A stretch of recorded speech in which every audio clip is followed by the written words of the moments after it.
¿Cómo se carga la identidad caribeña? ¿Y cómo encuentra una actriz un papel que se salga del molde y de los estereotipos? Y la pregunta más cosmos de todas, ¿qué tan buena onda es Diego Luna? Bienvenidas a Las Cosmos Podcast, el primer episodio de la nueva temporada, la segunda temporada de Las Cosmos Podcast. Yo soy Nuria Net y Las Cosmos somos una plataforma de latinos haciendo comunidad en España. En este podcast entrevisto a artistas, a creativos latinos que están a la vanguardia de la cultura. Yo le llamo personas cosmos, cosmolatinas como tú y como yo. Y en este primer episodio de la segunda temporada no podía ser la invitada nadie más y nadie menos que Laura Gómez. Laura es una actriz dominicana. Durante mucho tiempo trabajó en Estados Unidos y es mejor conocida por su papel como Blanca Flores en Orange is the New Black. En los pasados años ha trabajado en proyectos como Upon Entry, una película grabada aquí en España, también en La Cocina, todos proyectos galardonados en festivales internacionales. Hace poco estuvo también grabando una película con Diego Luna, Ceniza en la Boca, aquí en España. Y además, Laura y yo nos conocimos hace 3 años cuando trabajamos juntas en el podcast Corina y el Rey. Es un podcast documental sobre la Casa Real Española. Y en ese momento yo estaba buscando una actriz latina que fuera la narradora de este podcast, porque lo escribimos desde el punto de vista de una narradora omnipresente latinoamericana que contaba esta historia muy española, ¿no? Y en ese momento estábamos en el proceso de audicionar diferentes personas y justo conozco a Laura, que en ese momento estaba llegando a Madrid y finalmente trabajamos juntas en ese podcast. Fue todo un éxito, creo que ha sido el podcast más mediático y más exitoso en el que he trabajado. Estaba en titulares, estaba en Telediario aquí en España, número 1 en todas las listas de reproducción. En portadas de revistas. Fue una experiencia súper bonita y hace tiempo que quería haber entrevistado a Laura en Las Cosmos Podcast, así que por fin la tenemos hoy en este episodio. Estuvimos hablando de todo, nuestra identidad caribeña, cómo su carrera implosionó después de Orange is the New Black, para bien y para mal, cómo ahora trabajando como latina en España encuentra sus roles, sus challenges, además de siendo latina, pues ya es una actriz de más de 40 años y todo lo que eso representa. También hablamos de su faceta como podcaster. En su propio podcast Baraja Eso y también la nueva serie de podcast en la que es narradora, Lost Women of Science, en esta última temporada, sobre la trágica e increíble historia de la primera mujer médico en la República Dominicana. Este episodio de Las Cosmos Podcast cuenta con el apoyo de Boom Art Community. Al final del episodio te cuento más sobre Boom. Y ahora mi conversación con Laura Gómez.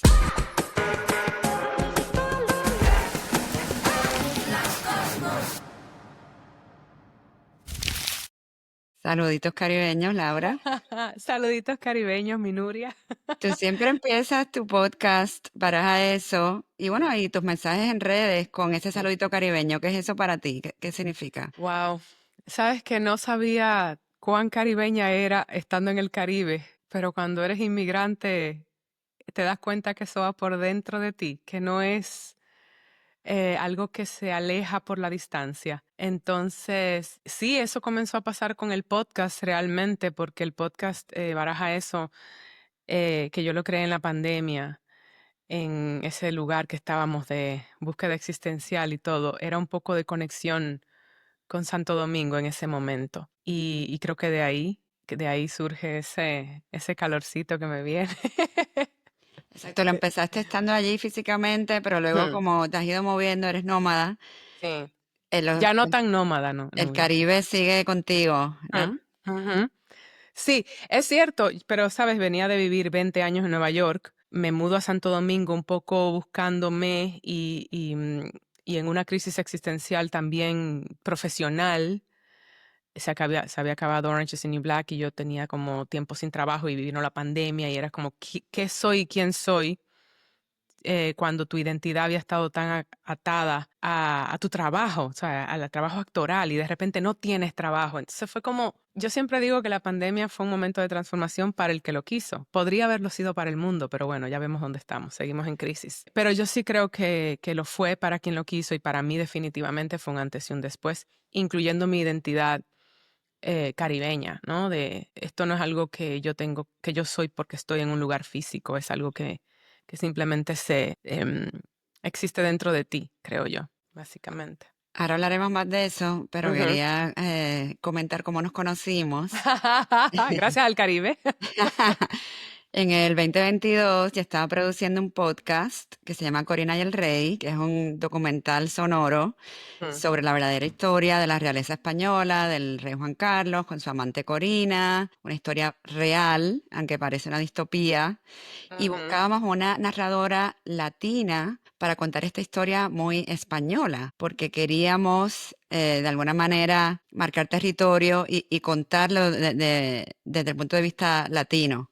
Entonces estábamos haciendo casting de varias actrices, sobre todo en Estados Unidos, como que no encontrábamos a alguien. Y de momento tú me escribes a través de amigas en común que te mudabas a Madrid y querías charlar. Y yo, sí, nos tomamos un café, no sé qué.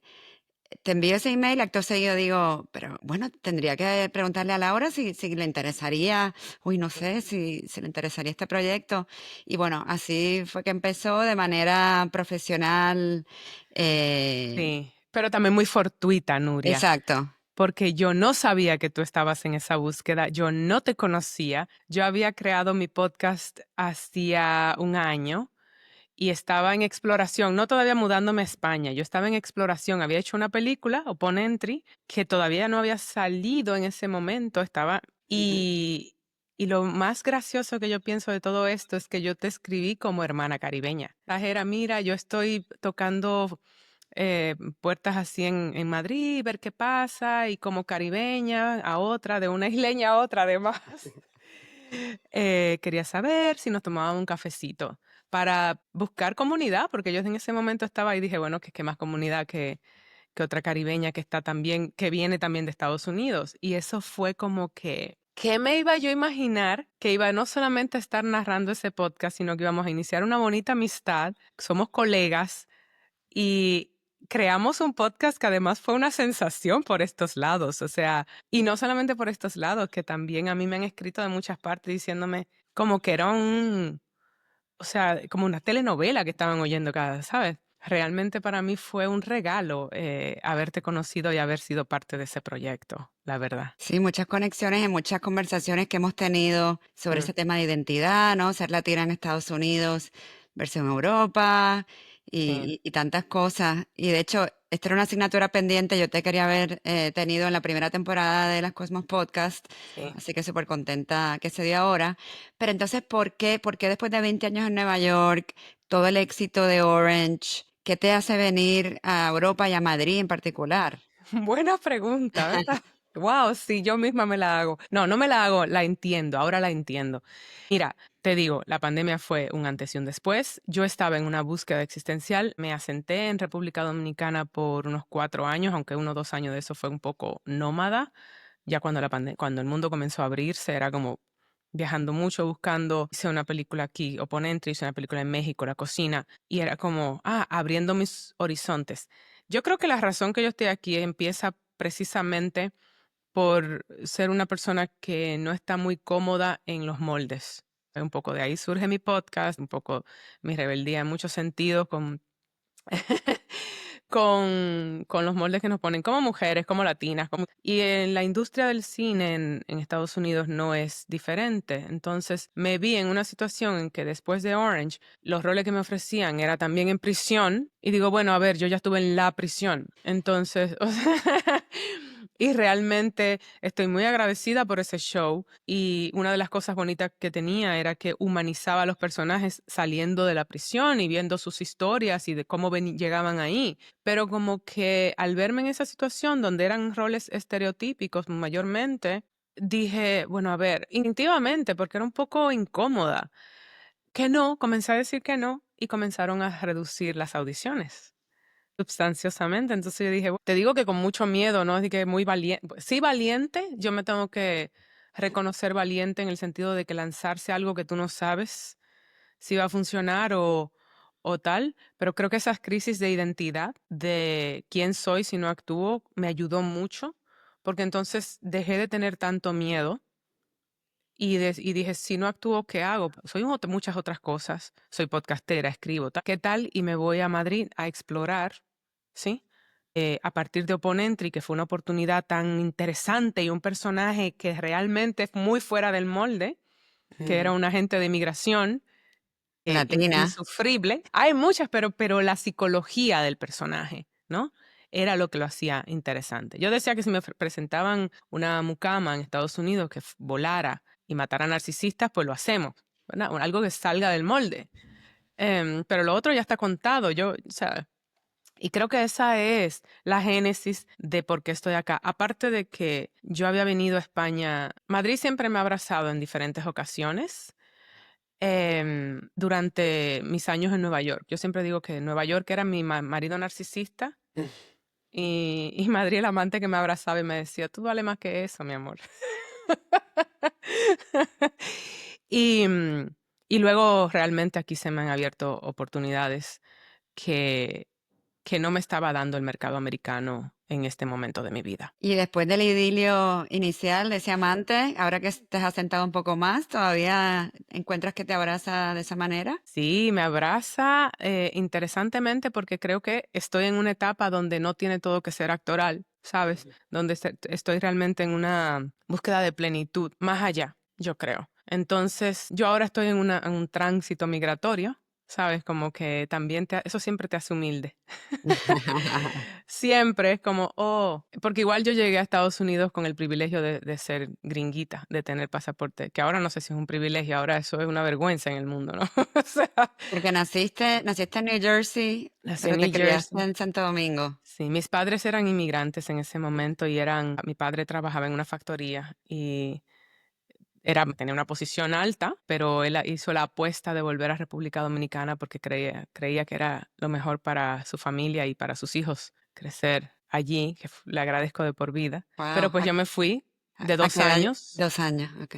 siendo americanita. Así que al volver, yo volví sin enterarme de lo que es realmente pasar por un proceso migratorio del todo, excepto el emocional, obvio, alejarte de tu familia, la soledad, ¿sabes? La búsqueda de comunidad, obvio. Pero aquí pues estoy pasando el proceso también con cierto privilegio, porque tampoco puedo compararme a alguien que viaja cuando está desesperado por necesidad y tal. Por eso yo soy tan defensora de los inmigrantes, porque digo, nadie se va de su país porque quiere, casi nadie, ¿sabes? Casi nadie. Se van por necesidad y suelen ser personas que vienen a fajarse, a dar lo mejor de sí porque quieren progresar. Entonces, estoy en ese proceso que me limita en muchos sentidos y por eso creo que estoy más en una búsqueda de plenitud ahora mismo. Pero sí, me está dando mucho España, mucho. Y cuéntanos de esos 20 años en Nueva York, que estoy segura que no fueron fáciles. ¿Te vas para estudiar con un sueño de ser estrella de Hollywood o qué tú tenías pensado? No estrella de Hollywood, nunca. A ver, quizás yo quería ser actriz. Ujú. Eh, yo empecé en teatro y el teatro siempre ha sido como un espacio al que me gusta retornar y en el que me formé y que agradezco por ello porque creo que el actor realmente evoluciona en el teatro. Pero sí fue a través de ver cine hollywoodense, obviamente, que conecté. Pero yo también veía mucho cine independiente, entonces también tenía esta idea, mucho cine europeo. Yo era muy cinéfila desde adolescente. Entonces también era una idea de como de ser actor de verdad, lo que sea que eso fuera. Entonces no era tanto la idea de una estrella, sino de actuar, de que eso fuera mi oficio. Como a mí eso desde los 9 años, te cuento, cuando hice mi primera obrita de teatro. ¿Cuál Ahí era? pues una obra del teatro que yo hacía donde un ratoncito espacial. Eso es lo único que yo recuerdo, que yo era un ratoncito espacial y teníamos el trajecito que nos hicieron y todo. Y ahí se sembró la semillita que siguió en mi adolescencia como, no un secreto, mis padres sabían, yo estaba en todas las clases de teatro del mundo, pero era como algo que yo no contemplaba como real. A los 17 años hice mi primera obra profesional en el Teatro Nacional en República Dominicana, pero todavía era algo como... Y yo quería irme a Nueva York y mi mamá me dijo, uy, no, bueno, sí, pero tiene que hacer una carrera. Lo cual ahora aprecio porque no me imagino Laura Gómez en Nueva York con 17 años queriendo ser actriz. Me come esa ciudad. Llegué a los 21, Ok. para eso me sirvió esa carrera, yo creo que para ser un poquito más madura. Y honestamente sí, fue un proceso, ese primer año lo recuerdo como la definición de volverte gente, Mm. porque estaba muy sola y me acuerdo que lloraba mucho, probablemente a diario en mi habitacioncita que yo alquilaba en Queens, cerca del aeropuerto, lejísimo de la ciudad. Pero imagínate en Nueva York, en Jamaica, Queens. Miro atrás y siento mucha empatía y abrazo mucho a esa Laura de 21 años, porque era soñadora, pero también determinada, ¿sabes? Y, o sea, tenía este sueño de ser actriz, pero actuaba al respecto, por encima del miedo. Y creo que eso me sigue. También es como ser caribeña, lo llevas por dentro, eres valiente porque eres. Y esos años fueron complicados hasta que entré a hacer teatro, en repertorio español, en teatro Thalía, teatro en español empecé. Y en un momento no pasaba nada y vine a Madrid en el 2009, 2010, por ahí. Y entré en la Fundación Carolina de España en el 2011 como becaria, como guionista, porque no me salía nada. Y una amiga me incentivó como a escribir un guión.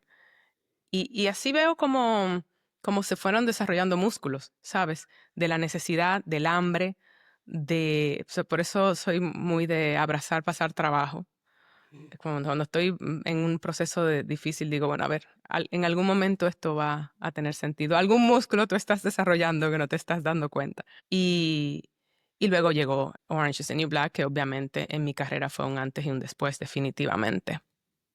Y el éxito de Orange también llegó en tus 30, ¿no? Mm.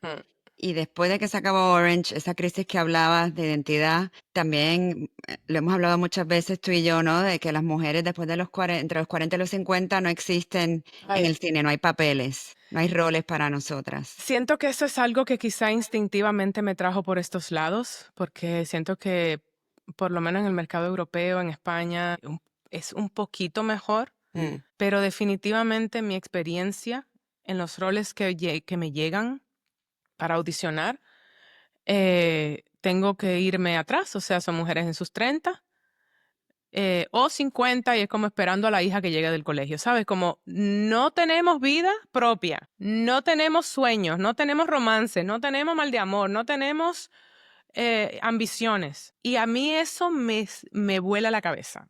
Yo con eso no puedo, ¿sabes? Tal vez porque la vida me ha regalado la experiencia de tener una vida muy plena y muy activa y rodeada de eso, de mujeres que armas de tomar, ¿sabes? Como, no. Entonces, yo de verdad que no lo acepto.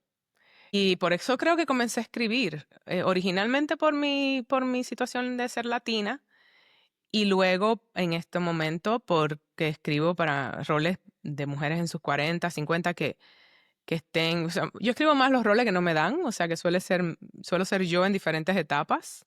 Estoy moviendo un guión aquí también, que estoy buscando una coproducción con España y entonces estoy en esas aguas y es eso, es una parte de mi vida y lo moví a los 40 ahora porque digo, una mujer que no quiere tener hijos, está en un matrimonio en declive porque él quiere un hijo y ella no. ¿Y qué representa eso para una mujer? Y después pensé, eso siempre va a ser un conflicto para una mujer porque es como que nos deprivan de nuestra libertad de elegir en todo momento y siempre nuestros derechos están en peligro. Mira cómo estamos ahora. Entonces, yo lo encuentro como una afrenta personal, eso.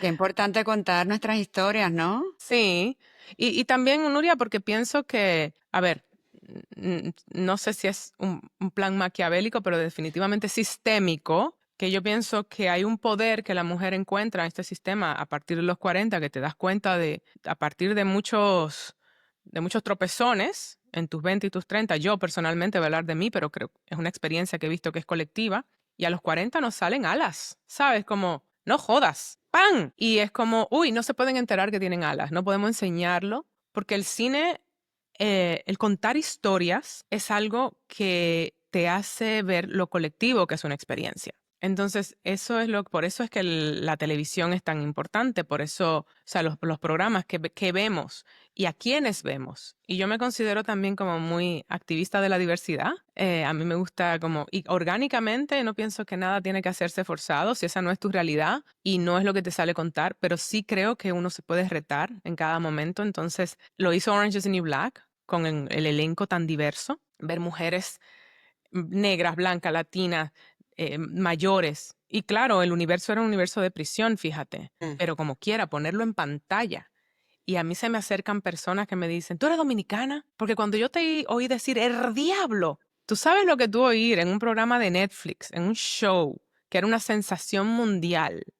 Oír tu acento es poderoso. Y entonces ahora eso sí estoy abogando por estos lados, que creo que está cambiando un poco, porque la misma inmigración te va forzando. Yo digo, es que es una decisión inteligente, económicamente inteligente, que la gente se vea porque va a querer verse en pantalla y va a querer pagar por ese tipo de material, ¿sabes? Porque aquí te encuentras en las audiciones o los agentes de casting que si el rol no dice que es una latina, Mm, ni se les ocurre, ¿no? No, Audicionar. Y tú estás abogando por eso. sí, sí, lo hago en mi entorno, que puedo. Em, y a veces con amigas que son actrices que quizás su mundo no se percatan, pero cuando leo sus trabajos digo, ay, qué chévere. Y ese es para mí, ¿verdad? Ese es para una dominicana que tú estés escribiendo esa. Yo puedo hacer acentos también, se me dan muy bien. Que sea orgánico para esa historia, pero ¿por qué si toma lugar en Barcelona y hay un personaje que es una abogada, rarara, esa mujer puede ser latina? ¿Por qué no? No estamos hablando no sé, de Wichita, ¿no me entiendes? O no sé de Siberia. Estamos hablando de una ciudad cosmopolita donde ese tipo de personajes puede salirse del estereotipo. Y si la excusa es que no hay suficiente, bueno, pues créalo y comienza a presentarlo. Y honestamente me pasó en una serie que yo trabajé en Ámsterdam, ¿ok? Una serie holandesa que se llama Anne Plus. Y yo conocí a las creadoras, que eran unas chicas jovencitas, en Tribeca porque yo estaba en un corto de una amiga y era el apartado queer de Tribeca, de la programación LGBTQ, y ellas tenían este show que es súper lindo porque es un coming of age, o, ¿sabes? De una chica, ¿cómo le dicen coming of age acá? Em, como de una chica que está encontrándose en temprana edad, en su sexualidad y todo, pero simplemente es gay, no se trata de ningún trauma, ella simplemente está viviendo Mm. su vida, ¿ok? Como Sex and the City, versión queer.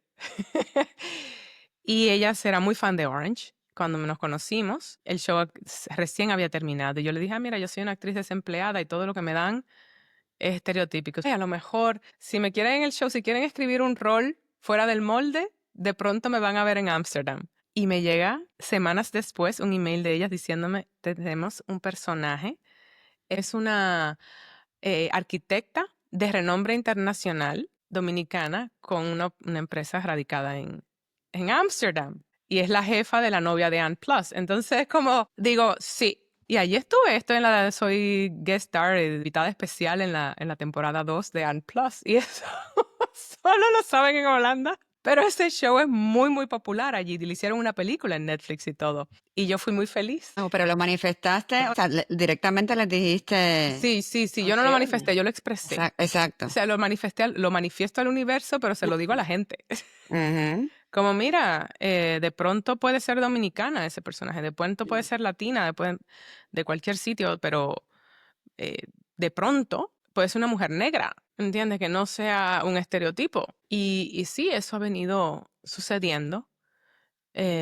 Y si es un estereotipo, porque vamos, son realidades que se viven, entonces tiene que haber algo que mueva, ¿no? Que me mueva como, ¿por qué? ¿Por qué estoy enfocándome en este estereotipo? ¿Qué queremos decir fuera del molde con eso? Y fue el caso, por ejemplo, de Mariposas Negras, que fue unos dibujos animados que ganó el Goya este año a Mejor Película de Animación, que no es un estereotipo, pero sí es una historia de tres mujeres en diferentes lugares del mundo que están migrando por el cambio climático. O sea, vienen de una realidad muy cruda, muy dura, de pobreza.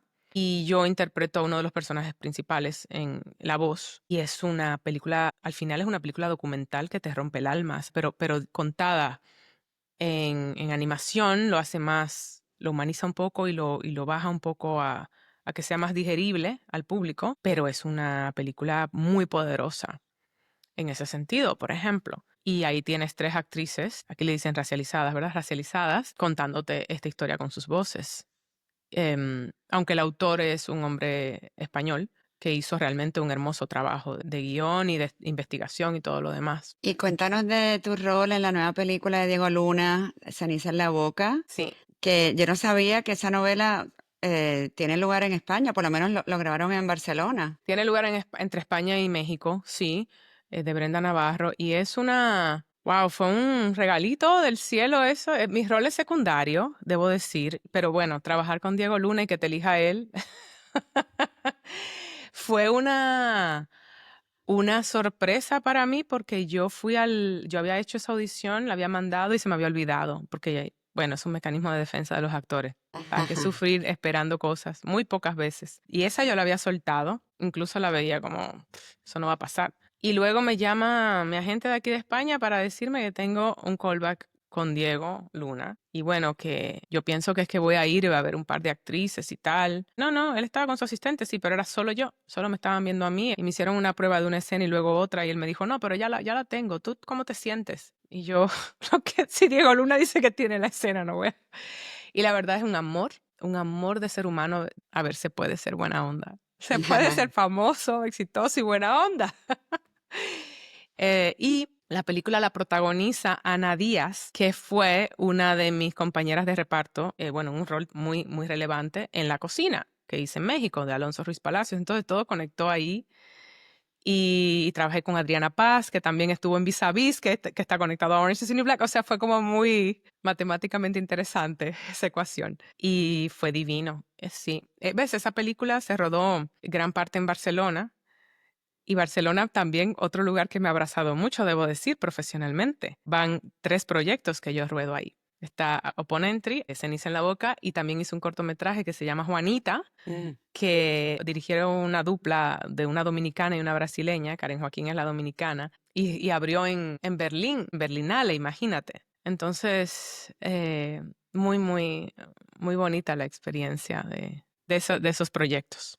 ¿Cuántos proyectos? Mm, Y también estás con la nueva temporada de Baraja Eso, tu Sí, podcast, sí. que de hecho entrevistaste a Ana Díaz Ana hace poco, Díaz. ¿no? ¿Cómo te expresas en el podcast, en el audio? ¿Qué te da creativamente esa faceta? La faceta del podcast me ha encantado a mí, me ha dado un refugio, yo creo. Y fue la razón que yo creé Baraja Eso, porque nada estaba pasando y otra vez yo me encontré en un lugar eso me había pasado cuando no me pasaba nada como actriz en los tiempos neoyorquinos, que comencé a escribir un guión, me gané un asunto en una residencia, no hice esa película, pero ahí conocí a todos estos cineastas latinoamericanos emergentes. De hecho, La Cocina de Alonso Ruiz Palacios fue porque yo conocí a Alonso en la residencia de Carolina cuando él estaba haciendo Güeros y mira cómo conectaron los Residencia puntos. aquí en España, habías dicho, Sí, ¿no? aquí en España, sí. Y lo menciono, como lo conecto a lo que voy con Baraja Eso, porque era un momento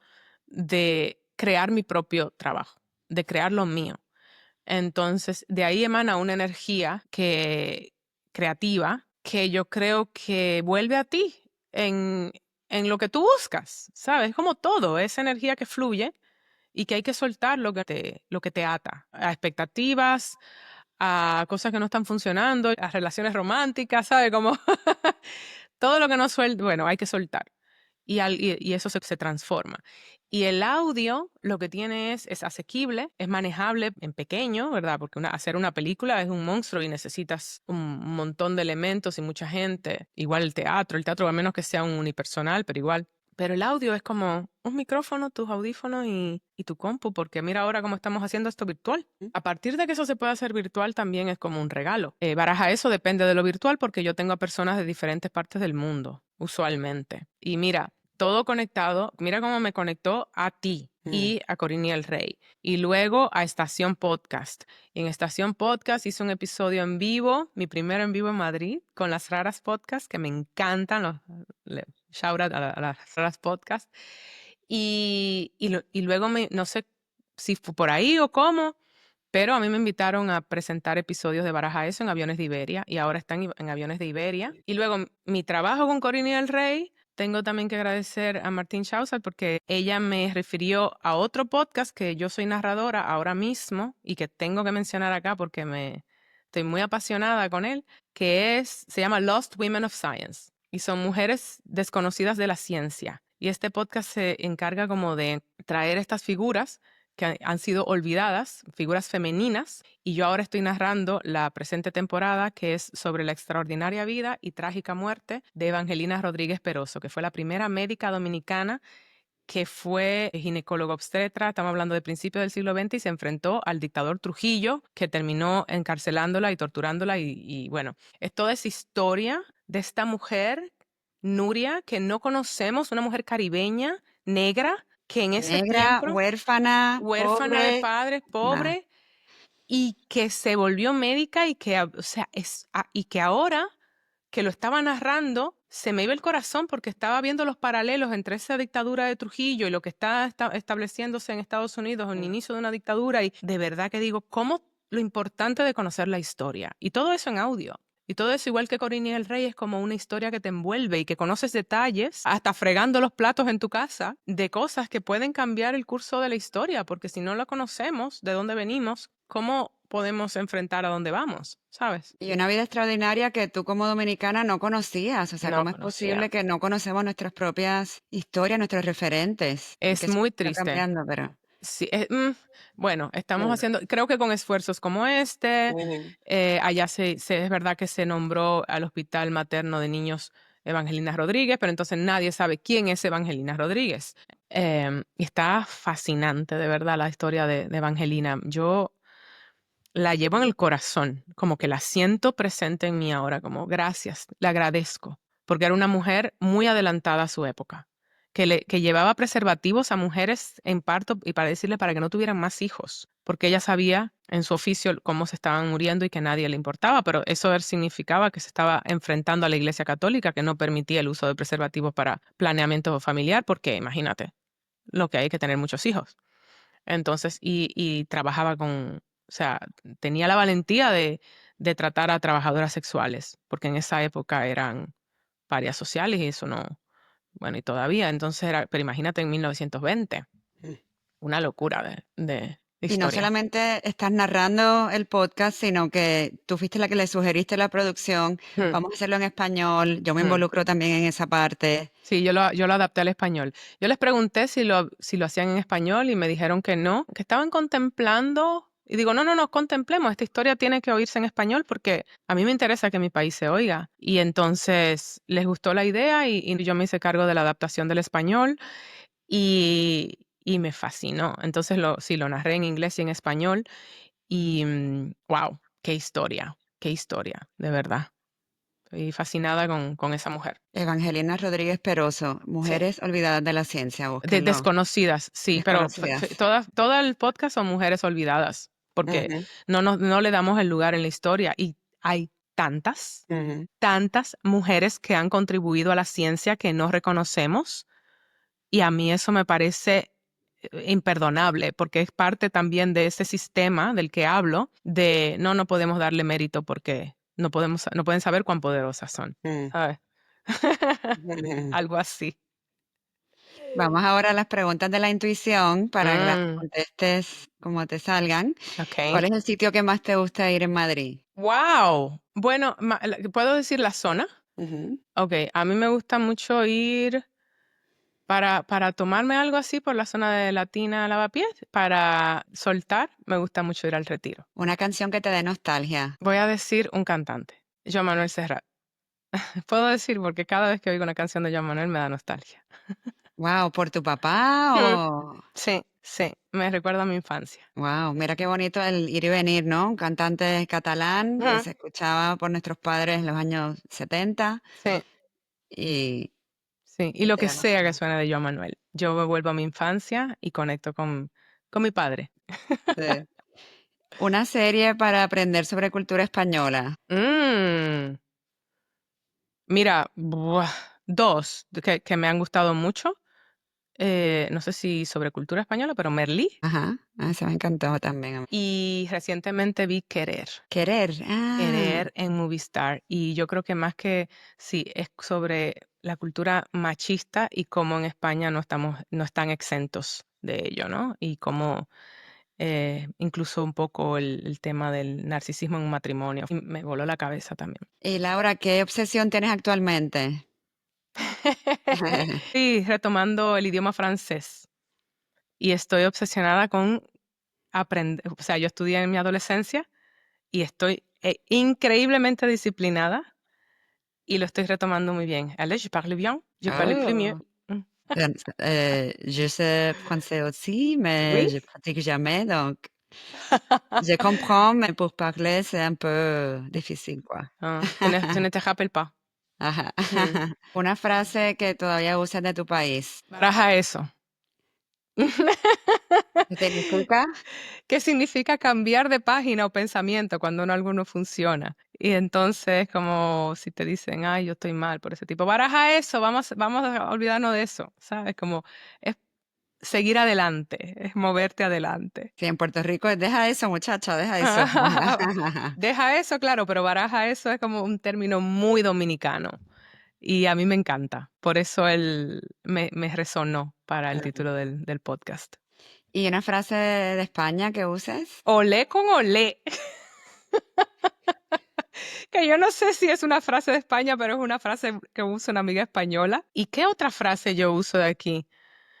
Ya se me han pegado términos, pero no sé si frase. Obviamente vale, em, hostia y así, pero no frases todavía. Y por último, Laura, ¿qué significa ser cosmos para ti? Cosmos es para mí ser cosmopolita. Es una cuestión de diversidad e inclusión, es lo que yo siento, que es lo que tú emanas y me transmites. Muchísimas gracias. ¿Algo más que quieras compartir? Creo que hemos cubierto todo. Gracias a ti. Gracias por tu amistad, porque eres parte de mi comunidad en España y te aprecio mucho. Igualmente. Gracias por estar aquí, gracias por acompañarme. Y dime en los comentarios, ¿qué otras actrices latinas en España, en Europa debería entrevistar en este podcast? O artistas en general, artistas cosmos. Dímelo en los comentarios o mándanos un mensaje directo por Instagram o escríbenos un mail a cosmos@shakeiteasymedia.com. Este episodio de las Cosmos Podcast cuenta con el apoyo de Boom Art Community, que promueve la simbiosis entre los artistas latinoamericanos y el ecosistema cultural español a través de eventos y exhibiciones de arte. Gracias Boom por su apoyo. Las Cosmos Podcast es parte de Las Cosmos, una plataforma y comunidad para latinos en España. Síguenos en TikTok, Instagram. También tenemos un Substack donde tenemos una newsletter semanal donde comparto reflexiones. También tenemos una agenda de eventos latinos en España. Así que suscríbete. Y para suscribirte al podcast, estamos en YouTube y en todas las plataformas. Suscríbete para no perderte ni un episodio. Y nos vemos en la próxima.